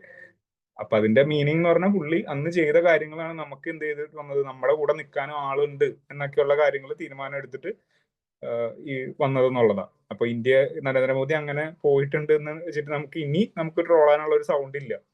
ഓക്കെ, കാര്യം ഇതേപോലത്തെ എന്തെങ്കിലും പ്രശ്നങ്ങൾ നടക്കുന്ന സമയത്ത് ബാക്കി രാജ്യങ്ങളൊക്കെ നമ്മുടെ കൂടെ നിൽക്കണം, അമേരിക്കയും ഇസ്രായേലും ഇവരൊക്കെ നമ്മുടെ കൂടെ, റഷ്യയും ഇവരൊക്കെ നമ്മുടെ കൂടെ നിൽക്കണം എന്നുണ്ടെങ്കിൽ എന്ത് ചെയ്യണം? ഇടയ്ക്കിടയ്ക്ക് ടൂർ പോയി അവരുടെ വീട്ടിൽ ഒന്ന് സന്ദർശനം നടത്തണം എന്നുള്ളതാണ്. ഓക്കെ, ഇപ്പൊ കാനഡയായിട്ട് ഭയങ്കര പ്രശ്നങ്ങളായിട്ട് നിൽക്കുക. കാനഡയായിട്ട് പ്രശ്നങ്ങൾ നിൽക്കുന്ന സമയത്ത് ഏറ്റവും ലാസ്റ്റ് അവിടെ ചെന്ന സമയത്ത് കാനഡിയൻ പ്രസിഡന്റ് എന്ത് ചെയ്തു? ഒന്നുകൂടെ കയറിയിട്ട് പോകുന്ന പറഞ്ഞാൽ നരേന്ദ്രമോദിനെ ക്ഷണിച്ചു. പ്ലാനിലില്ലാത്ത കാര്യമാണ്. ഓക്കെ, അപ്പൊ അങ്ങനത്തെ കുറെ കാര്യങ്ങളൊക്കെ ഇതിനകത്തുണ്ട്. അപ്പോൾ ഈ പറഞ്ഞ foreign policy of a country frame ചെയ്യണതിൽ ഏറ്റവും കൂടുതൽ ഒരു റോൾ ഉള്ള ആളാണ് ഈ പറയുന്ന ഈ പ്രൈം മിനിസ്റ്റർ എന്ന് പറയുന്നത്. ഇനി അതേപോലെ തന്നെ പ്രൈം മിനിസ്റ്റർ ആയതുകൊണ്ട് തന്നെ പുള്ളിക്ക് ചെയർമാനായിട്ടുള്ള 1-2 കൗൺസിൽ ഇതിനകത്ത് നോക്കുക. Ex officio chairman of NITI Aayog. നീതി ആയോഗിന്റെ എക്സ് ഒഫീഷ്യോ ചെയർമാൻ ആരാണെന്ന് ചോദിച്ച് എപ്പോഴും PSC നിങ്ങളോട് ചോദിക്കുന്ന ചോദ്യമാണ്. അതാണ് ഈ പറയുന്ന പ്രൈം മിനിസ്റ്റർ എന്നുള്ളത്. ഇനി നോക്കുക, 2 കാര്യങ്ങൾ കൂടി ഇതിനകത്ത് നോട്ട് ചെയ്ത് വെക്കുക.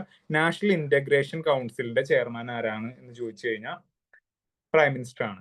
നാഷണൽ ഇന്റഗ്രേഷൻ കൗൺസിലിന്റെയും അതേപോലെ തന്നെ ഇന്റർ സ്റ്റേറ്റ് കൗൺസിലിന്റെയും ചെയർമാൻ ആരാണ് എന്ന് ചോദിച്ചു കഴിഞ്ഞാൽ അതെല്ലാം എന്താണ്? പ്രൈം മിനിസ്റ്റർ ആണ്. ഇതൊക്കെ ആരാ കോൺസ്റ്റിറ്റ്യൂട്ട് ചെയ്യുന്നതെന്ന് വെച്ച് കഴിഞ്ഞാൽ നാഷണൽ ഇന്റഗ്രേഷൻ കൗൺസിൽ, ഇന്റർസ്റ്റേറ്റ് കൗൺസിലൊക്കെ ആരാണ് കോൺസ്റ്റിറ്റ്യൂട്ട് ചെയ്യുന്നതെന്ന് വെച്ച് കഴിഞ്ഞാൽ പ്രസിഡന്റ് ആണ്. അതിന്റെ ചെയർമാൻ ആയിട്ടുള്ള ആളാണ് ആര്? Prime minister. ഓക്കെ, അപ്പൊ അത് തെറ്റിക്കരുത്. 3 കാര്യങ്ങൾ ഓർത്ത് വെച്ചേക്കുക. NITI Aayog, national integration council, interstate council, ഈ 3 ചെയർമാൻ ആരാണെന്ന് ചോദിച്ചു കഴിഞ്ഞാൽ പ്രൈം മിനിസ്റ്റർ ആണ് എന്നുള്ളത് ഓർത്ത് വെക്കുക. നിങ്ങളുടെ അടുത്ത് ഇനി ചോദിക്കാനുള്ള ചോദ്യമാണ് കേട്ടോ. മറന്നുപോകരുത്. NITI Aayog 1, national integration council 2, interstate council 3. One, two, three.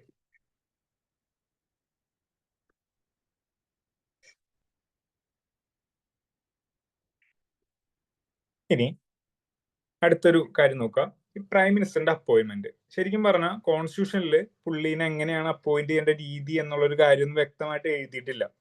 കോൺസ്റ്റിറ്റ്യൂഷനിൽ ഈ procedure of appointment of PM എന്നുള്ള കാര്യം വ്യക്തമായിട്ട് കൊടുത്തിട്ടില്ല. ആർട്ടിക്കിൾ 75 പ്രകാരം പറയുന്ന കാര്യം എന്താണെന്ന് നോക്കിയേ. The PM prime minister shall be appointed by the president എന്നേ പറയുന്നുള്ളൂ. എങ്ങനെ ഏത് രീതിയിൽ അങ്ങനത്തെ കാര്യങ്ങളൊന്നും കോൺസ്റ്റിറ്റ്യൂഷനിൽ മെൻഷൻഡ് അല്ല. ആരെ ആയിരിക്കണം പ്രൈം മിനിസ്റ്റർ ആക്കി എടുക്കേണ്ടത് അങ്ങനത്തെ കാര്യങ്ങളൊന്നും പറയുന്നില്ല. പക്ഷെ പറയുന്ന കാര്യമാണ് the prime and the council of ministers shall be appointed by the president എന്നാണ് ആർട്ടിക്കിൾ 75 പറയുന്നത്. ഓക്കെ, ഈ പ്രൈം മിനിസ്റ്ററുടെ അഡ്വൈസ് പ്രകാരമായിരിക്കും ബാക്കിയുള്ള കൗൺസിൽ ഓഫ് മിനിസ്റ്റേഴ്സിനെ എല്ലാം പ്രസിഡന്റ് അപ്പോയിന്റ് ചെയ്യണേ എന്നുള്ളതാണ്. ആരെയാണ് പ്രൈം മിനിസ്റ്റർ ആക്കി തെരഞ്ഞെടുക്കുക എന്ന് വെച്ച് കഴിഞ്ഞാൽ ഏറ്റവും ഹയസ്റ്റ് റെക്കമെൻഡേഷനിൽ വോട്ട് കിട്ടിയിട്ടുള്ള പാർട്ടിയുടെ ലീഡറിനെ ആയിരിക്കും എന്ത് ചെയ്യുക, സാധാരണ പ്രൈം മിനിസ്റ്റർ ആയിട്ട് തെരഞ്ഞെടുക്കാനായിട്ട് വിളിക്കുക. ഇവിടെ 272 വോട്ടിനേക്കാൾ കൂടുതൽ കിട്ടിയിട്ടുള്ള ആളുകളെ നമ്മുടെ പ്രസിഡന്റ് എന്ത് ചെയ്യും, പ്രൈം മിനിസ്റ്റർ ആയിട്ട് ഗവൺമെന്റ് ഫോം ചെയ്യാനായിട്ട് ക്ഷണിക്കും. ഓക്കെ, ഇനി ഈ കേസിൽ മജോറിറ്റി പോയി കഴിഞ്ഞാൽ അങ്ങനെ തന്നെ പുള്ളിനെ പറഞ്ഞുവിടുകയും ചെയ്യും എന്നുള്ളതാണ്. ഓക്കെ, അപ്പൊ കോൺസ്റ്റിറ്റ്യൂഷനിൽ ഇങ്ങനെ ഒരു കാര്യം പ്രൊസീജിയർ ഓഫ് പ്രൈം മിനിസ്റ്ററിന്റെ അപ്പോയിന്റ്മെന്റ് മെൻഷൻ ചെയ്തിട്ടുണ്ടോ എന്ന് ചോദിച്ചു കഴിഞ്ഞാൽ ഇല്ല എന്നുള്ളതാണ് ആൻസർ കേട്ടോ. ഇത് നോക്കാം, ഇതൊക്കെ നമ്മുടെ പ്രൈം മിനിസ്റ്ററുടെ ഡ്യൂട്ടീസും കാര്യങ്ങളൊക്കെയാണ് നമുക്ക് എളുപ്പത്തിൽ കിട്ടും. The ministers are appointed by the president on his recommendation. Prime minister recommendation കൂടിയിട്ടാണ് ഈ പറഞ്ഞ മിനിസ്റ്റേഴ്സിനെ പ്രസിഡന്റ് അപ്പോയിന്റ് ചെയ്യുന്നത്. Allots work among ministers power to change the portfolios. ഏതൊക്കെ വകുപ്പുകൾ വേണമെന്ന് തീരുമാനിക്കാനും തീരുമാനിക്കേണ്ട, നിങ്ങൾ അതിനകത്ത് വേണ്ട എന്ന് പറയാനുള്ള അധികാരം ആർക്കുണ്ടെന്ന് വെച്ച് കഴിഞ്ഞാൽ പ്രൈം മിനിസ്റ്റർക്ക് ഉണ്ട്. ക്യാബിനറ്റ് മീറ്റിംഗ്സ് കൺവീൻ ചെയ്യുക അല്ലെങ്കിൽ അതിന്റെ പ്രസിഡന്റ് ആവുക എന്നുള്ള ഒരു ജോലി കൂടി പ്രൈം മിനിസ്റ്റർക്ക് ഉണ്ട്. PM can ask a minister to resign and he or she can recommend the dismissal of minister to the president.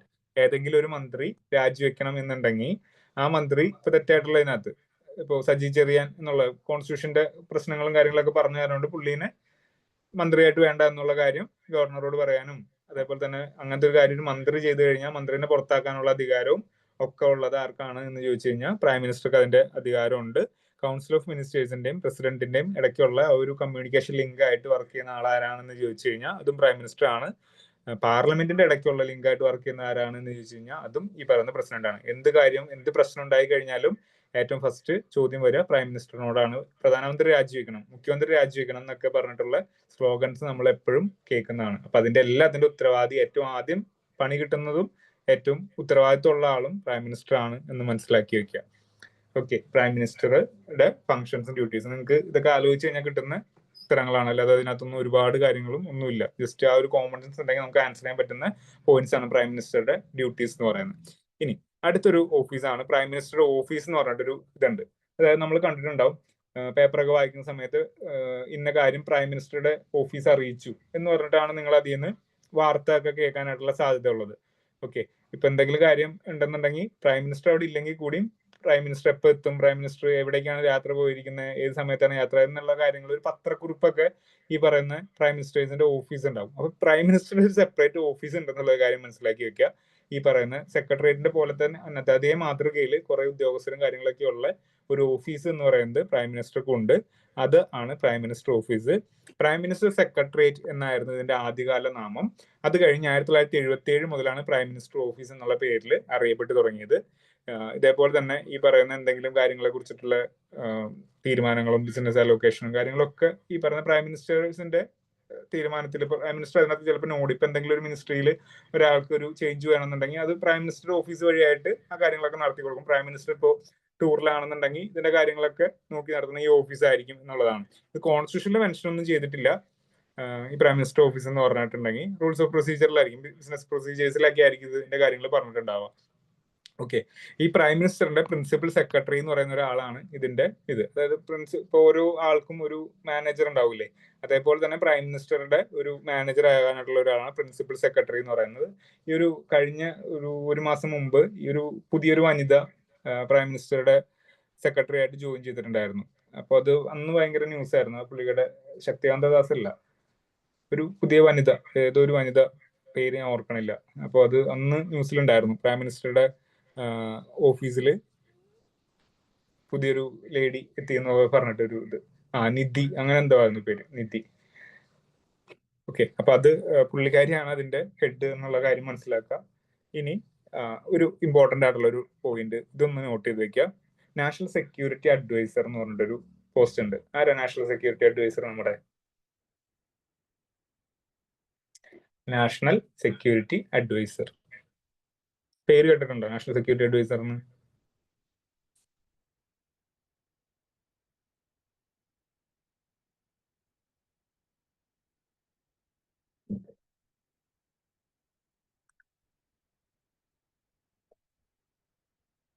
ആരും കേട്ടിട്ടില്ലേ? നാഷണൽ സെക്യൂരിറ്റി അഡ്വൈസർ എന്നോ? അജിത് ഡോവാൽ എന്നുള്ള പേര് കേട്ടിട്ടില്ലേ?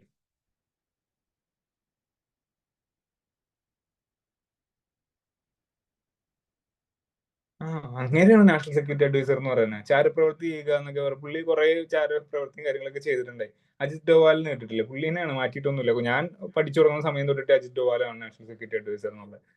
ഇപ്പൊ ഈ അടുത്തെങ്ങാനും മാറ്റിയിട്ടൊന്നും അറിയില്ല. ഇല്ല, മാറ്റിയിട്ടില്ല. അജിത് ഡോവാൽ തന്നെയാണ്. ഓക്കെ.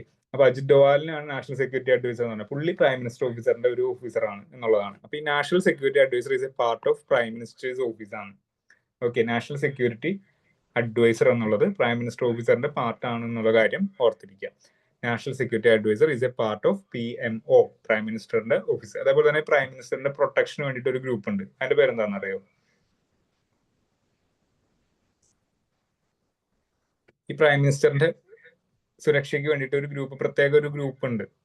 ആർമി നേവി ഒക്കെ പോലെ തന്നെ ഒരു ഗ്രൂപ്പ് ഉണ്ട്. CISF അല്ല, NSG ആണ്. NSG കേട്ടോ, NSG, national security group.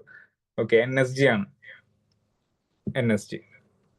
Okay, NSG. അപ്പൊ ഈ ഇതിന്റെ ഇതെന്ന് പറഞ്ഞിട്ടുണ്ടെങ്കിൽ മെയിൻ ആയിട്ടുള്ള ഫംഗ്ഷൻ എന്താ? പ്രൈം മിനിസ്റ്റർ ഇല്ലാത്ത സമയത്ത് പ്രൈം മിനിസ്റ്ററിന്റെ ഓഫീസിൽ നടക്കേണ്ട ഭരണക്രമങ്ങൾ, ഭരണത്തിന്റെ കാര്യങ്ങളെല്ലാം കോർഡിനേറ്റ് ചെയ്യുക എന്നുള്ളതാണ് PMO ഓഫീസിന്റെ ഇത്. നാഷണൽ സെക്യൂരിറ്റി ഗ്രൂപ്പ് ഗാർഡ് എന്നൊക്കെ പറഞ്ഞിട്ട് NSG-നെയാണ് നാഷണൽ സെക്യൂരിറ്റി ഗ്രൂപ്പ് അല്ലെങ്കിൽ നാഷണൽ സെക്യൂരിറ്റി ഗാർഡ് എന്നൊക്കെ പറയും. NSG കേട്ടോ, NSG എന്നാണ്. ഓക്കെ. ഇനി അടുത്ത പോയിന്റ് എന്ന് പറഞ്ഞിട്ടുണ്ടെങ്കിൽ ഈ PM റിലീഫ് ഫണ്ട് എന്നുള്ളൊരു കാര്യമുണ്ട്. നമ്മുടെ ദുരിതാശ്വാസ നിധി എന്ന് പറയില്ലേ, ദുരിതാശ്വാസ നിധി ഓപ്പറേറ്റ് ചെയ്യുന്നതും PMO ഓഫീസാണ്. Okay.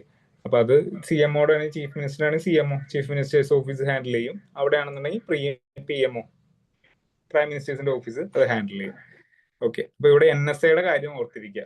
National security adviser is a part of PMO. Okay. ഇനി നമുക്കൊരു ചെറിയ ക്വിസ് ആകാം. അതോടുകൂടി ഈ പ്രൈം മിനിസ്റ്റർ എന്നുള്ള ടോപ്പിക് നമ്മുടെ കഴിഞ്ഞിട്ടുണ്ട്. ഈ പടത്തിൽ തന്നിട്ടുള്ള പ്രൈം മിനിസ്റ്റേഴ്സിനെ നിങ്ങളൊന്ന് ഐഡന്റിഫൈ ചെയ്യണം. ഫസ്റ്റ് വൺ ആരാ? അതെല്ലാവർക്കും അറിയാം.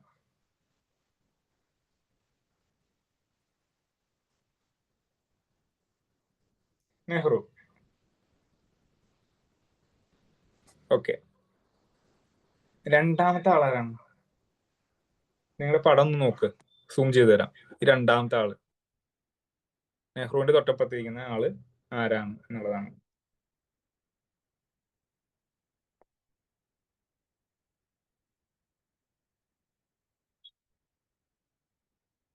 ലാൽ ബഹദൂർ ശാസ്ത്രി.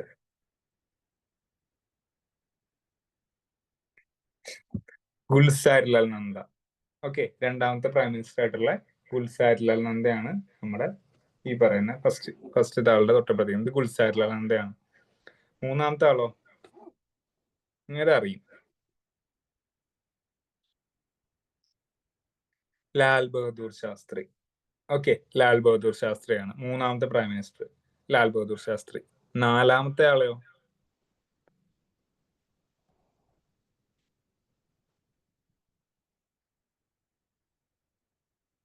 ഇന്ദിരാഗാന്ധി. ഇത് ഇന്ത്യയിലെ ഏത് കൊച്ചു കുഞ്ഞിനോട് ചോദിച്ചാലും ഇന്ദിരാഗാന്ധിയുടെ കാര്യം പറയും.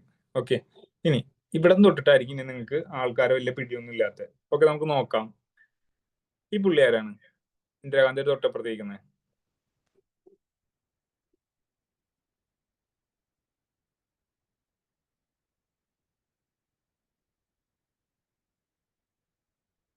ആ, അപ്പൊ ഇന്ദിരാഗാന്ധിനെ കുറിച്ച് നിങ്ങൾക്ക് അറിയാമെങ്കിൽ ഇന്ദിരാഗാന്ധിയുടെ കുറെ പ്രശ്നങ്ങളും കാര്യങ്ങളൊക്കെ നിങ്ങൾ കേട്ടിട്ടുണ്ടെങ്കിൽ അത് കഴിഞ്ഞിട്ട് ആളെ ഐഡന്റിഫൈ ചെയ്യാനായിട്ട് വലിയ വ്യത്യാസം ഉണ്ടാവില്ല. മൊറാർജി ദേശായി ആണ്.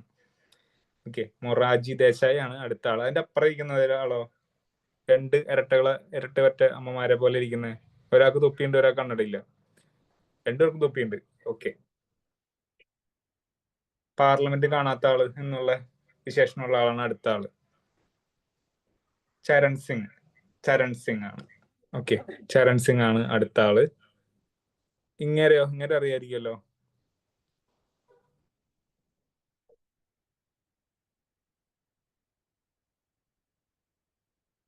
രാജീവ് ഗാന്ധി റിപ്ലൈ ചെയ്യണ ലാസ്റ്റത്തെ ആളോ? ഇങ്ങനെ ചിലപ്പോൾ ഐഡന്റിഫൈ ചെയ്യാൻ കുറച്ച് പാടായിരിക്കും.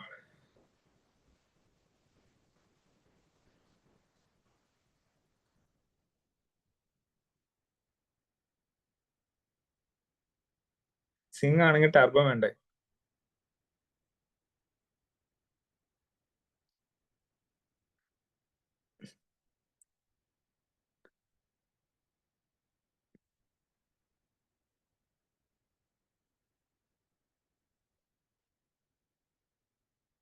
ഇങ്ങേരാണ് വി പി സിംഗ്. അപ്പൊ ടർബൻ ഒന്നും വേണ്ട എന്നുള്ളത് മനസ്സിലാക്കാം കേട്ടോ. വി പി സിംഗ് ആണ് ഇയാള്, വി പി സിംഗ്. ഇനി ഇവിടേക്ക് പോയി കഴിയുമ്പോൾ കുറച്ച് ആൾക്കാരെ കാണും. ഇത് ഒരു ബിസിനസ്മാന്റെ ഒക്കെ ലുക്കുള്ള ഒരു പുള്ളി. ഇങ്ങനെ ആരാണ്? First one.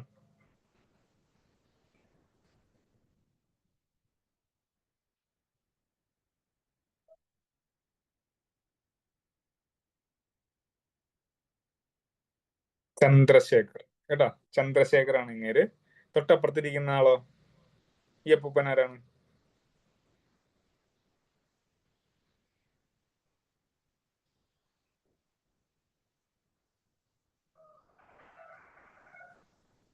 Narasimha Rao, P V Narasimha Rao ആണ്.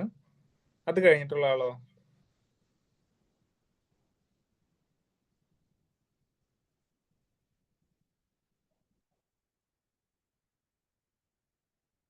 മണ്ണിന്റെ മകൻ, ദൈവത്തിന്റെ മകൻ എന്നൊക്കെ പറഞ്ഞിട്ടുള്ള ഇതിനകത്ത് അറിയപ്പെടുന്ന H D Deve Gowda. H D Deve Gowda. തൊട്ടപ്പുറത്തിരിക്കുന്ന ആള് വീണ്ടും ഒരു ബിസിനസ് ലുക്കുള്ള ഒരു മനുഷ്യനെ കണ്ടിട്ടുണ്ട്. ഐ കെ ഗുജറാളാണ് ഇങ്ങേര്. I K Gujral. ഇനി ഇവരെ അറിയാൻ വലിയ പാടൊന്നും ഉണ്ടാവില്ല. എപ്പോഴും ന്യൂസിൽ ഇതിനകത്ത് കണ്ട് നിങ്ങൾക്ക് പരിചയമുള്ളവരുണ്ട്. A P Vajpayee, Manmohan Singh, Narendra Modi.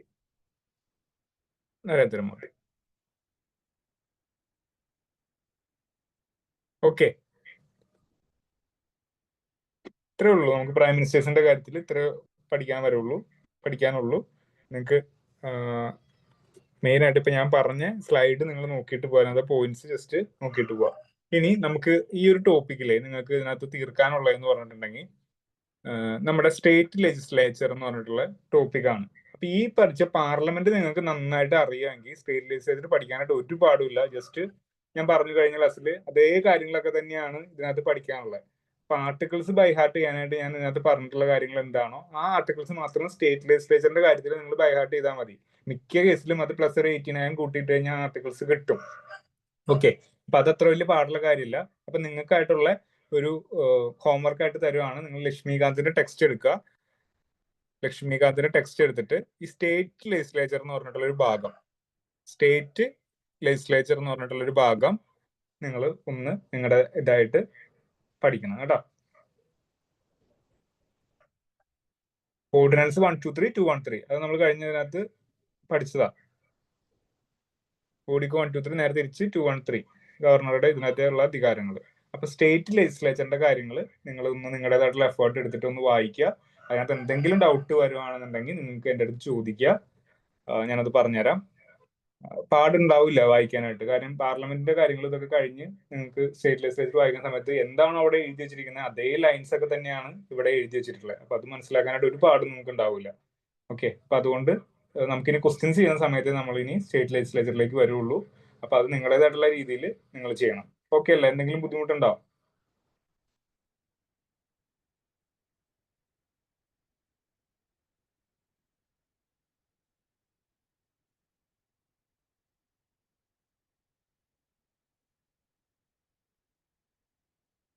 ലക്ഷ്മി അതിന്റെ ടെക്സ്റ്റ് ആരുടെങ്കിലും കയ്യിൽ ഇല്ലാത്തതുണ്ടോ? PDF വേണോ?